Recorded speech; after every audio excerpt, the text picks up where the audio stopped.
जो अभ्यास केलेल्यांच्या समोर मांडताय तो थक्क करा म्हणजे नक्की कुठे काय घडला असेल किंवा काय घडू शकला असतं, त्याला कोण जबाबदार. डीजीसीए पासून एटीसी पर्यंत आणि व्हिजिबिलिटी पासून ते ब्लॅक बॉक्स या अनेक गोष्टींवरती मी त्यांच्याकडून काल बऱ्याच गोष्टी समजून घेतल्या. प्रश्न इतकाच आहे, महाराष्ट्राचं सरकार, राज्याचे उपमुख्यमंत्री आणि महाराष्ट्रातले एक महत्वाचे नेते, लोकप्रिय नेते अजित पवार यांचा अपघात, ज्याला सरकार अपघात म्हणतंय, आम्ही म्हणत नाही, आम्ही सदोष मनुष्यवध इतकं हलक्यात घेत आहे की आम्हाला आश्चर्य वाटतंय की जो आक्रोश मुख्यमंत्री, दुसरे उपमुख्यमंत्री वगैरे लोकांना फुटला किंवा अमित शहाना जो आक्रोश फुटला होता त्या दिवशी, तो खरा की खोटा. तुम्हाला इतकंही गांभीर्य नाही की आपला एक सहकारी आपण अशा प्रकारच्या संशयास्पद अपघातामध्ये गमावलेला आहे. रोहित पवार यांनी काल मरीन ड्राईव्ह पोलीस स्टेशन मध्ये जाऊन VSR कंपनी आणि DGCA, directorate general of civil aviation यांच्या विरुद्ध सदोष मनुष्यवधाची तक्रार घ्यावी अशी मागणी केली आणि ती मागणी फेटाळण्यात आली. राज्याच्या उपमुख्यमंत्र्यांसंदर्भात त्यांचा जवळचा नातेवाईक एक तक्रार करू इच्छितो पोलीस स्टेशनला, आणि पोलीस स्टेशनला विधान भवनातून एका महत्वाच्या माणसाचा फोन येतो की तक्रार घेऊ नका म्हणून. हा काय प्रकार आहे? मी तुमचं जे सगळे अश्रू होते ते मगरीचे अश्रू होते ना. DGCA ने अशा प्रकारच्या अनेक हत्या अप्रत्यक्षपणे केलेल्या. एअर इंडियाचं विमान पडलं अहमदाबादला, त्याचं काय झालं त्या तपासात? तुम्ही त्या पायलटला जबाबदार धरताय, पण पायलट जबाबदार नाहीये. ड्रीम लायनर मधल्या ज्या त्रुटी आहेत त्या जबाबदार आहेत, पण ते सरकार बाहेर काढत नाही. प्रकरण दाबलं जात आहे. VSR कंपनीचं विमान जे कोसळलं बारामतीला, त्यात सुद्धा ते प्रकरण दाबलं जात आहे.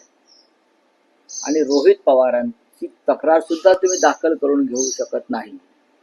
म्हणजे तुम्ही काहीतरी लपवण्याचा प्रयत्न करताय. त्या कंपनीमध्ये अनेक राजकारण्यांचे, अनेक मंत्र्यांचे पैसे गुंतलेले आहेत.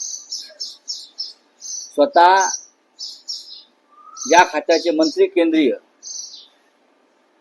नायडू, रामा नायडू हे TDP पक्षाचे आहेत आणि चंद्राबाबूंचे आणि या VSR कंपनीच्या मालकांचे आर्थिक देवाणघेवाण किंवा गुंतवणूक आहे.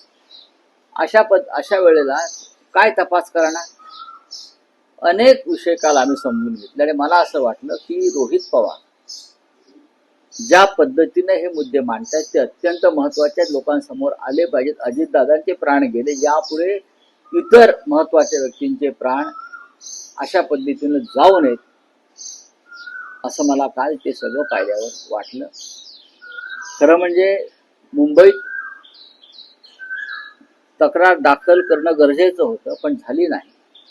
आज रोहित पवार, मला वाटतं बारामतीमध्ये रोहित पवार आणि योगेंद्र पवार, जी माझी चर्चा झाली त्यानुसार, आज बारामतीमध्ये अजितदादांच्या शेकडो चाहत्यांसह पोलीस स्टेशनला जाऊन तक्रार दाखल करण्याचा प्रयत्न करत आहे. विधिमंडळामध्ये सुद्धा हा विषय उठवला पाहिजे आणि मुख्यमंत्र्यांना जाब विचारला पाहिजे. भारतीय जनता पक्षाच्या एखाद्या व्यक्तीचं दुर्दैवाने या अपघातात काय बरं वाईट झालं असतं, मी फार काळजीपूर्वक म्हणतोय. सगळ्यांना ईश्वर उदंड आयुष्य देव, कोणाच्या नशिबात अशा प्रकारचा अपघात येऊ नये. तर भारतीय जनता पक्ष शांत बसला असता का? तुम्ही अजित पवारने इतकं हलक्यामध्ये घेताय. विसरलात सुनेत्रा ताईंना डेप्युटी CM केलं किंवा त्यांच्या चिरंजीवांना राज्यसभेचे खासदार केलं, म्हणजे अपघाताची फाईल बंद होते का?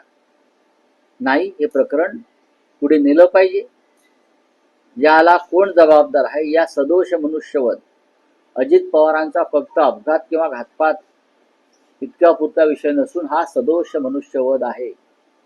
आणि त्या सदोष मनुष्यवधाची जबाबदारी सगळ्यात आधी गृहमंत्रालयाने घेतली पाहिजे, सिव्हिल एव्हिएशन मंत्रालयाने घेतली पाहिजे, DGCA ने घेतली पाहिजे. आणि ह्या सगळ्यांच्या विरुद्ध, या यंत्रणा ज्या आहेत त्यांच्या विरुद्ध खटले दाखल करण्याचे, गुन्हे दाखल करण्याचे आदेश राज्याचे गृहमंत्री, मुख्यमंत्री देवेंद्र फडणवीस यांनी दिले पाहिजेत. कोणालाही पाठीशी घालाल तर मला असं वाटतं तुम्हाला महाराष्ट्राची जनता माफ करणार नाही. फोन कोणाचा आला होता? पण म्हटलं जातात की विधानसभेतनं फोन केला. ते जे तिथे डीसीपी होते त्यांना एक महत्वाचा फोन आला आणि ते यस सर करत बाहेर गेले. आपल्या टीव्हीलाही दिसत असेल. कोणावर संशय